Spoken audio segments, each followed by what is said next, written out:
저기 2년에 한 번 걸로 보니까 지각을 했던데 죄송합니다. 자, 첫 번째 인터뷰 최백은 교수님 모셨습니다. 네, 안녕하세요. 예. 0.5% 한국은행 기준금리를 올렸습니다. 이 0.5%를 한 번에 올린 건 한국은행 사상 처음이라면서요. 그렇죠. 그동안 뭐 대개 이제 0.25씩 조정을 해왔었고, 지난번에 이제 내릴 때는 이제 한번 이제 0.5를 내린 적이 있었죠. 이게 이제 빅스텝이고, 예. 0.75가 자이언트고. 그건 뭐 별 의미 없는 얘기지만은 1.0은 그레이트. 요새 울트라 빅스텝 이런 식으로 만들고 있더라고요. 빅스텝이요? 예. 지금 이제 7월 달에 7월 26일 날 연준이 이제니까는 지금 FOMC 회의가 예정돼 있는데 예. 그러다 보니까는 연준에서는 한 지금 1%포인트 인상까지. 연준은 1%. 예. 왜냐하면 최근에 발표된 그 미국 물가 상승률이 9% 넘잖아요. 간밤에 이제 9.1% 6월달 소비자 물가 상승률이 9.1% 나왔죠. 그래서 바이든이 굉장히 이제 좀 짜증스럽게 아웃 오브 데이트라는 표현을 썼어요. 그러니까 이게 지금 이제 유가는 지금 이제 좀 떨어지고 있는데 반영이 안 된 거죠. 예, 반영이 안 돼 가지고 속상하다 이거죠, 지금. 그러니까요. 그리고 캐나다가 이제 그러니까 어저께 1%포인트를 인상을 했습니다. 옆에 나라인 캐나다가요. 그러니까 이렇게 되면 지금 우리나라하고 미국하고 요 직전까지 기준금리가 같았잖아요. 예. 근데 우리가 0.5를 올리고 미국이 최소 0.7을 올린다는 거 아닙니까? 그렇죠. 그러면 이제 금리가 역전되는 거 아니에요? 그렇죠. 사실 그동안에 우리가 사실 지난해 8월 달부터 금리를 먼저 인상을 하기 시작했죠. 연준은 올해 3월 달부터 시작했고요. 우리는 선제적으로 올렸기 때문에 작은 폭으로 올렸어도 그동안에 이제 그러니까 이런 역전이 안 발생했었는데 이제부터는 이제 역전이 이제 현실화되고 있는 거죠. 그래서 사실은 어저께 그러니까 이 금리 인상을 하게 되면 이제 고통스러운 사람들이 많죠. 많음에도 불구하고 그래도 어차피 치러야 될 고통이라고 한다면은 제가 볼 때는 우리 같은 경우도 0.75 정도는 했어야 됐다고 저는 생각을 해요. 개인적으로. 예. 네. 물론 이제 워낙 가계부채가 우리가 많고 그리고 특히 주택담보대출 하신 분들한테는 큰 부담이 될 수 있지 않습니까? 예. 그중에서 영끌 아주 고통스러울 수 있긴 한데 근데 경제에 그 항목만 있는 게 아니잖아요. 이게 금리가 역전되면 더 많은 외국 자본이 빠져나가지 않을까요? 그렇죠. 그러니까 지금 앞에서 얘기한 이유가 이제 그런 것과도 관련돼 있는데요. 지금 이제 우리가 외국 자본이 빠져나갈 경우에 상반기에 이제 주식 자금에서 한 20조가 빠져나갔거든요, 이미요. 예, 빠져나갔는데 빠져나가면 그만큼 이제 환율이 올라갈 수밖에 없잖아요. 그렇죠. 환율이 올라가게 되면은 물가가 올라갑니다. 그렇죠. 비싸지니까. 예, 수입품들이 비싸지니까요. 네. 그래서 최근에 유가가 90달러대로 이렇게 떨어져도 이게 제일 반영이 안 되고, 그러니까 그다음에 유류세를 인하해도 잘 이게 반영이 안 되는 이유가 이게 이제 환율 때문에 그래요. 환율이 계속 오르다 보니까는 수입하는 한국 돈으로 수입하는 가격이 계속 높아지고 있는 거죠. 그러면 또 그 환율 방어 위해서 외환 보유고를 써야 되지 않습니까? 그렇죠. 그러니까 이게 지금 환율 상승을 환율을 막는 게 굉장히 중요하거든요. 거기에 이제 금리가 이제 중요한 변수인 거예요. 금리가 결국은 이제 그러니까는 미국과 한국과 이 금리 차이가 이제 그러니까 영향을 많이 미치니까요. 그러면 이제 그랬을 때 지금 나머지 세 번 남았어요. 한국은행은요, 올해요. 예. 미국은 지금 7월 26일 날 포함해서 4번 남은 거고요. 남았는데 우리는 이제 그러니까 지금 이제 0.5 가지고 굉장히 화들짝 놀라고들 계시는데 그래서 0.25 3번 하게 되면 연말에 3%가 된단 말이에요. 3%. 그런데 미국은 지금 이제 올 연말까지 3%가 넘는 거는 거의 확실시되고 있는 상황이란 말이에요. 넘는 상황이기 때문에 그러다 보면 이제 역전이 불가피하게 일어나는 거고 캐나다하고도 이미 역전이 일어났죠. 금리 기준으로 보자면 7월 25일에 역전이 거의 확실시 되는 거 아닙니까? 그렇죠. 근데 이제 그 격차가 0.25냐 0.5냐. 그러니까 제가 이제 얘기하고 싶은 게 그래서 그 격차가 벌어질 때 자금이 더 빠져나갈 거라 이거죠. 그건 거의 자명한 일이에요. 빠져나가게 되면 환율이 또 올라간다 이거죠. 예. 그러면 이게 결국은 금리 올리는 이유가 인플레이션 잡기 위한 거잖아요. 예. 그런데 인플레이션에 방해가 되는 환율 상승을 이게 그러니까 만든다는 점에서 제가 그래서 앞에서 고통스럽더라도 먼저 그러니까 이것을 억제시키는 것이 바람직하다고 하는 게 그런 얘기인 겁니다. 작년 말부터는 이걸 예상하고 이제 먼저 선제적으로 올려서 예. 금리차를 유지하고 있었는데 이제 7월 들어서 드디어 이제 역전이 벌어질 것이고 그럼 시장에 충격이 좀 오겠죠, 당연히. 그렇죠. 예. 그리고 환율 말씀하셨듯이 올라가고 그럼 그 외환보유고는 떨어질 것이고 물가는 더 상승할 거 아닙니까? 그럼 주가는 또 떨어질 거 아닙니까? 그러니까 이제 부동산 부분에 있어서 대출 이자 그리고 우리 그 민간 기업도 그렇죠. 부담하게 되는 이제 이자 부담 때문에 그 금리를 이렇게 0.5밖에 못 올린 것 같은데 교수님 생각은 충격이 오더라도 우리도 0.75 혹은 1까지 올려버렸어야 된다. 시장이 주는 신호를 확실히 해야 된다. 그렇게 생각하시는 거죠? 이제 이게 환율 때문에 제가 이제 가는 거예요. 근데 지금 이제 그 영끌분들이 이제 걱정을 하고 계셨는데 지금 미국하고 한국하고 하나의 중요한 차이가 있습니다. 그러니까 팬데믹 이후에 많은 돈이 풀렸잖아요. 많은 돈이 풀렸는데 좀 미국과 차이가 좀 있어요. 어떤 차이가 있냐면은 이 풀린 돈 중에서 그러니까 이게 실물 경제로 그러니까 우리나라 같은 경우 풀린 돈이 한 700조 됩니다. 한 2년 사이에 풀린 돈 중에서 그랬는데 이게 실물 경제로 간 거는 150조도 안 돼요. 나머지 550조 이상이 결국은 자산 시장으로 갔는데 미국하고 차이가 뭐냐면 미국은 상당 부분이 주식 시장으로 갔어요. 그러니까 그 돈이 많이 풀린 건 전 세계적으로 마찬가지고 그리고 그게 다 실물 경제로 간 게 아니라 자산 시장으로 간 것도 다 마찬가지인데 근데 그 금액이 주로 어디로 갔느냐? 미국은 주식시장으로 갔고 우리는 한국은 부동산으로 갔다. 그래서 미국은 굉장히 그 주식 가치가 주택 가치보다 더 높습니다. 근데 우리나라는 그러니까 부동산 미국 주식의 총액이 그렇죠. 미국 부동산 주택 가치 총액보다. 근데 우리나라는 뭐냐면은 거꾸로 부동산 가치가 한 2.6에서 2.9배 정도 더 많아요. 주식 가치보다. 그러니까 그만큼 많이 갔다는 얘기죠. 그러면 결국은 이제 금리 인상한다는 얘기는 돈을 회수한다는 얘기고 그러면 결국 제일 많이 빠질 부분이 어디냐? 부동산이라는 얘기죠. 미국은 주식이고 우리는 부동산이다. 그러니까 이게 지금 우리가 금리를 0.5 이것도 물론 우리 한국은행 역사상 한 번에 가장 크게 올린 것이긴 하지만 지금 우리 사정으로 벌어진 일이 아니라 전 세계적으로 함께 벌어진 일이니까 전 세계적 기준으로 봐야 되는데 그 기준으로 보자면 0.5가 너무 적다. 그렇죠. 적기 때문에 이게 아마도 부동산 문제 때문에 이제 부동산 방어하더라고 이렇게 한 것 가계부채랑 같은데. 부동산이죠. 그렇죠. 근데 이게 이렇게 하더라도 다른 경제 지표 때문에 부동산도 꺼지게 돼 있는 거 아닙니까 지금? 그렇죠. 불가피한 거죠 지금 부동산은.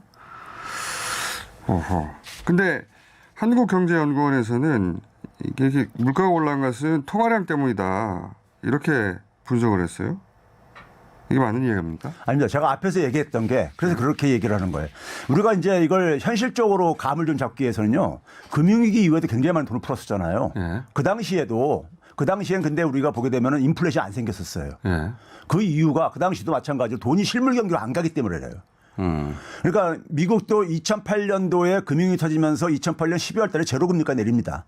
내다가 금리를 인상하기 시작한 게 2015년 12월 말부터 인상하기 시작했어요. 그러니까 7년 정도 금리를 안 올렸던 거죠. 안 올릴 수 있었던 이유가 인플레이션이 발생 안 했기 때문에 그런 거예요. 그 인플레이션이 발생 안 한 거는 그렇게 많은 돈을 풀었는데도 안 하는 이유는 돈이 안 돌고 대부분 돈이 자산으로 갔기 때문인 거예요. 자산 시장으로요. 그런데 이제 이번 같은 경우는 인플레이션 문제가 이게 이제 그러니까는 사실 전쟁에 의해서 지금 유발되는 거잖아요. 그 가장 근본적인 원인은 전쟁이죠. 이게 돈풍과 관계없이 사실 전쟁이거든요. 전쟁의 원인은 패권이고 강대국 간의 패권 경쟁. 그렇죠. 패권주의 경쟁이죠. 패권주의 경쟁에 의해서 생긴 거긴데 이걸 이제 어쨌든 간에 워싱턴 정치 영역에서 어쨌든 간에 이게 만든 문제란 말이에요. 그런데 이것을 연준이나 중앙은행한테 사실은 그러니까는 이것을 해결하라고 지금 이렇게 요구를 하는 거죠. 그러니까 원인과 해법이 지금 서로 상관이 없는 영역에서 벌어지고 있다고. 그래서 제가 아까 얘기했잖아요. 지난 2년 동안에 우리나라 그러니까 돈이 풀린 것이 물가의 상승에 영향을 미친 것은 연 한 1.3%뿐이 안 돼요. 소비자 물가 상승률이 그렇게 만약에 돈만 됐다면은. 그 돈들이 부동산으로 갔다. 그러니까 이게 지금 그러니까 6% 이렇게 가는 이유는 그러니까는 대부분 돈들이 실물 경기로 가서 그런 게 아니라 이 인플레이션이 전쟁이라든가 공급망 교란으로 생긴 문제라는 얘기인 거죠.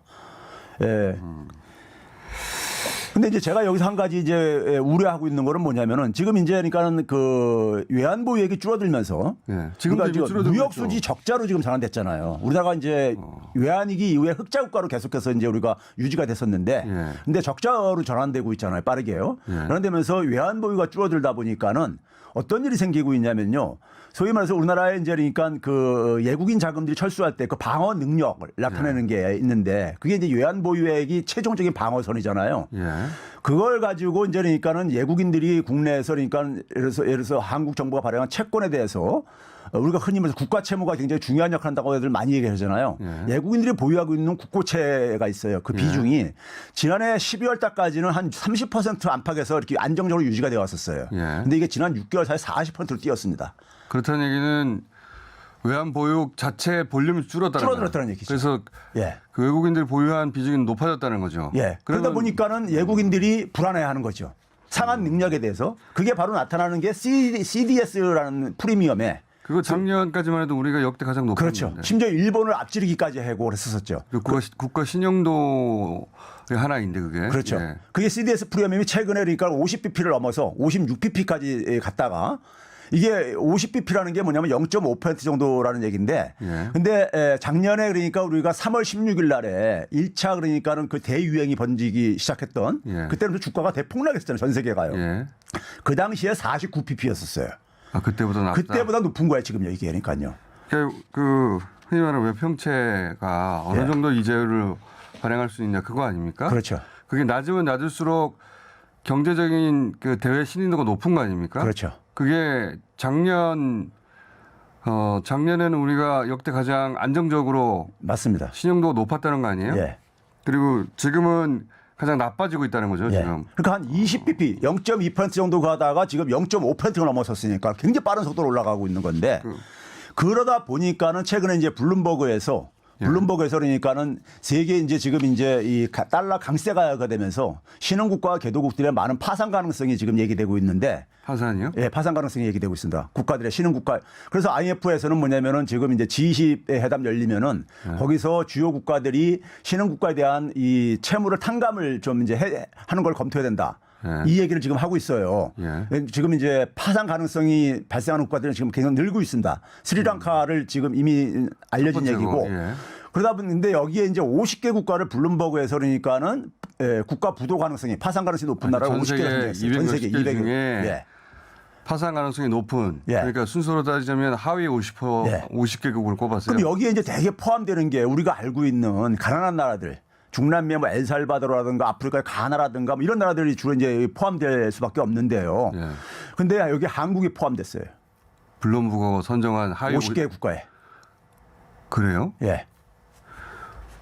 그러니까 이게 왜 그러냐면 최근에 빠르게 그러니까 우리가 6월 달 이후에 빠르게 악화되고 있다는 거예요. 예? 그러니까 블룸버그 언제 나온 보도입니까? 이게 지금 7월 8일자에 나온 거예요. 블룸버그에. 지난주에? 예. 야, 이거 보도가 제대로 안 돼서 잘 몰랐는데. 그렇죠. 그러니까 한국이 우리가 선진국가로 진입했다고 작년에 우리가 이렇게 얘기를 했었잖아요. 그리고 우리가 세계 경제 규모 12국가다. 그리고 무역 규모가 세계 7위다. 사실상은 5위입니다. 네덜란드라든가 홍콩은 중개무역하는 나라이기 때문에 빼고 간다면 세계 5위거든요. 근데 이런 나라가 소위 말해서 들어간다고 한 건데 아프리카, 중남미, 중동이니까는 소위 말해서 이 개도국들과 같은 지금 취급을 받고 있는 거예요. 갑자기. 예. 그건 진짜 처음 듣는 이야기인데. 이게 대외 경제 신뢰도 신인도가 예. 최근에 이제 외부의 시각으로 보자면 갑자기 그 외환 보유가 갑자기 너무 크게 줄고 있고 그다음에 환율이 너무 올라가고 있고 거기다 이게 이제 구조적이라고 보는 거죠. 지금 그냥 무역 적자가 대부분 생기는 요인을 보게 되면은 중국이 무역 흑자를 만들어주는 하나 1등 공신이었었어요 그동안에. 우리가 30년 만에 처음으로 무역 적자 중국으로부터 무역 적자가 연속 발생했다는 거 아닙니까? 그렇죠. 그러니까 중국이 우리가 대일 무역 적자가 만성적으로 이렇게 우리가 그동안에 진행되고 있는데 근데 그거를 커버해 주는 게 대중 무역 흑자였었어요. 그 중국으로부터 항상 흑자였던 게 28년간 이어지다가 지난 5월 달에 처음으로 그렇죠. 적자가 났고 6월 달도 적자가 나서 연속 적자는 30년 만에 처음이다. 근데 이런 무역 적자가 무역 적자가 나니까는 당연히 이제 외환보유액이 줄어들죠. 네? 이거 참. 외환보유액이 줄어들고 외환보유액이 줄어들면 우리나라는 무역에 대한 의존도가 굉장히 높은 나라다 보니까는 외국인 투자자들이 한국 경제에 대한 그러니까 굉장히 의심을 하게 되는 거죠. 여기서 탈중국을 얘기하면 어떡합니까? 근데? 그러니까 말입니다. 그러니까 이게 지금 안보 논리를 가지고 경제에다 가니까 이런 이제 비극이 참상이 생기는 건데 문제는 이게 이제 일시적인 현상이 아니라 계속해서 진행될 문제라고 보기 때문에 외국인들이 이거를 이제 그러니까 한국 경제에 대해서 의구심을 갖는 거죠 지금요. 그러니까요, 뭐 러시아가 우크라이나하고 전쟁하면서 IMF 올지 모른다 이런 보도가 꽤 있었는데 러시아 걱정할 때가 아니네요 지금. 러시아는 지금 경상수지 흑자가 지금 최고치를 기록하고 있습니다. 자, 그래서 그런지 다음 주에 앨런 미 재무장관이 오는데 그때 통화 스와프 체결 필요성이 있다는 언론 보도가 있어요. 이것만 잠깐 짚어주시자면요. 예, 이 한미 통화 스와프에 대해서 일반인들이 굉장히 좀 이제 충분히 이해를 하지 못하는 부분이 있는데요. 이게 2008년도 이명박 정부 때 그때 금융이 터졌었잖아요. 예. 그때 이제 처음 우리가 이제 도입을 했었잖아요. 예. 2008년 말에도 그러니까 환율이 그 당시 이제 막 1,500원까지 막 이렇게 올라가면서 외환위기 막 이런 얘기가 막 이렇게 회자되고 그랬었습니다. 네. 그러면서 이제 300억 달러를 한시적으로 6개월간 그러니까는 한미 통화 스와프를 하는 걸 했죠. 근데 그거 했을 때 이게 그러니까는 당시에 사람들이 일반적으로 생각할 때 보게 되면 이게 통화 스와프라는 게 뭐냐면 한국 돈을 맡기고 연준에다가 한국은행에 보내주고 대신 달러를 그만큼 이제 빌려오는 거예요. 빌려다 쓰는 건데 미국의 한국 돈 갖다 어디다 쓰려고 그거를 가겠냐. 미국의 이익은 뭐냐 이렇게 이제 생각할 수 있잖아요. 미국의 이익도 있는 거예요. 어떤 의미에서 있는 겁니까? 예를 들어서 한국은행이 외환보유액을 지금 한 4,300억 달러 정도 갖고 있잖아요. 그럼 이걸 현금으로 갖고 있는 게 아니에요. 대부분은 뭐냐면 채권에 투자를 하고 있습니다. 근데 채권에 가장 많이 투자하고 있는 채권이 뭐냐면은 미국 정부가 발행한 국채라든가 안전자산이면서 채권은 수익률이 나오니까요. 그러니까 우리가 어려워가지고 외화가 부족해서 미국 국채를 갑자기 내다 팔까봐. 그렇죠. 거기다 또 뭐냐면 정부가 보증한 MBS라는 게 있습니다. 주택담보대출금 가지고 증권화한 거. 이게 이제 미국 정부가 보증한 MBS에도 많이 투자를 했었어요. 이해했어요. 그러니까 미국도 통화 스와프를 맺었던 이유는 우리가 금융위기에서 갑자기 미국 국채를 내다 팔면 자기들 곤란하니까 스와프를 했다. 근데 이번에는요? 이번에는 이제 이게 뭐냐면은 지금 외국인들이 미국 정부에 대한 국채를 작년 그러니까 하반기부터 줄이고 있습니다. 줄이고 있어요. 그러니까 뭐냐면 미국 국채에 대한 국제적인 수요가 둔화되고 있는 거죠. 그러니까 미국이 그런 2008년과 같은 부담은 적다. 그렇죠. 상대적으로. 아니, 근데 이제 가장 많이 샀던 게 일본이었는데 일본조차도 굉장히 많이 줄였어요. 줄이고 있거든요. 그러면 이제 뭐냐면은 미국이 그러니까 달러 힘이라는 것은 결국 뭐냐면 달러 발행을 해가지고 미국 정부한테 돈을 지원해 주는 거란 말이에요. 그게 이제 국채 발행이죠. 이 국채 시장이 그러니까 위축되는 모습을 보이고 있는 거예요. 그럼 지금 이번에 이제 연준이 그 한미 통화 스와프를 종료를 하면서 지난해 종료를 하면서 이게 우리나라만 종료한 게 아니라 그동안 통화 스와프를 했던 나라도 다 종료하면서 소위 말해서 중앙은행이 시중한테 돈을 빌려줄 때 적용하는 게 RP 제도라는 게 있습니다. 그러니까 은행이 보유하고 있는 증권을 맡기고서 이제 이렇게 소위 말해서 돈을 빌리는 거예요. 근데 한국은행이나 외국 중앙은행들이 미국 연준에다가 돈을 빌릴 때 뭘 맡길 수 있겠습니까? 국채라든가 이런 거 갖고 있을 게 아닙니까요. 그러니까 이런 채권을 맡기고 돈을 빌려가라 이거예요.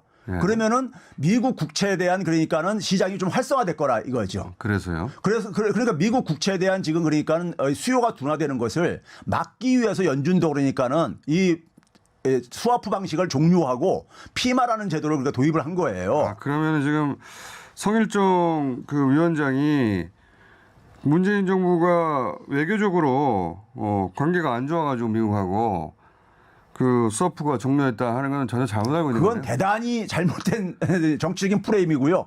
우리나라만이 아니라 미국의 전통적인 우방 국가들 다 종료했어요. 거기까지 이해했어요. 그러면 이번에는 통화 스와프를 할 가능성이 있습니까? 그러니까 미국한테 그러니까 미국이 이게 이익이 덜 된다고 생각해서 예. 돈이 그만큼 그러니까 유출되는 거잖아요. 예, 예. 미국이 경상수지 흑자를 그러니까 그 교육 국가들한테 그동안에 이렇게 통제했던 이유가 돈이 달러가 유출돼 가지고 자기들 통화 정책에 방해가 된다는 거였었거든요. 그래서 이제 종료한 건데 이걸 해주게 되면은 그래서 이제 이걸 방식을 바꾼 거예요. 채권 맡기고 와서 그러니까 빌려가라 이렇게 한 건데. 그러니까 거기까지 이해했는데. 그랬는데 이거를 만약에 미국이 다시 통화 수업을 해주게 되면은 미국이 굉장히 불편해지는 부분이 있는 거죠. 그러면 미국이 그만큼 반대급부를 요구할 게 아닙니까? 아하. 상당한 부분을요. 그러니까 통화 스와프를 체결해 달라고 우리가 요구하면 네. 그 2008년하고는 상황이 달라서 미국이 이익하고 배치되는 부분이 있기 때문에 해 준다 하더라도 우리한테 반대급부를 요구하는 것이 굉장히 클 수 있다. 예전하고는 상황이 다르다. 그리고 통화 스와프를 중단했던 것은 미국의 요청, 미국의 필요에 의해서 한 것이지 그렇죠. 외교 문제하고 아무 상관이 없다. 오늘 여기까지 하겠습니다. 또 모실 것 같습니다. 최백은 교수였습니다. 감사합니다. 네, 감사합니다.